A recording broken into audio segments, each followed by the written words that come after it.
Tbilisi şəhərində Mirzə Fətəli Axundzadə adına Azərbaycan Mədəniyyət Mərkəzində Dünya Azərbaycanlılarının Həmrəyliyi günü və bəstəkar Üzeyir Hacıbəylinin anadan olmasının 140 illiyi münasibəti ilə klassik musiqi gecəsi təşkil olunub.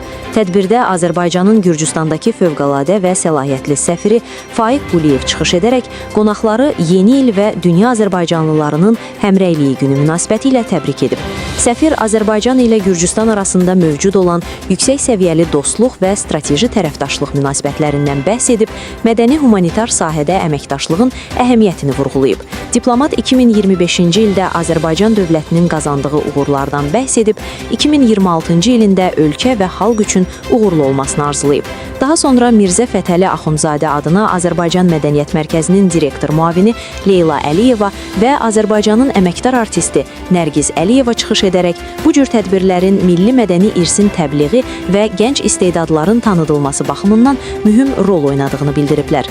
Musiqi gecəsi maraqlı konsert proqramı ilə davam edib.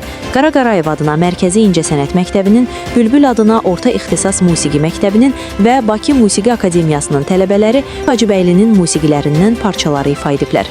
İstedadlı gənclərin təqdim etdiyi klassik musiqi nümunələri tamaşaçılar tərəfindən maraq və alqışla qarşılanıb.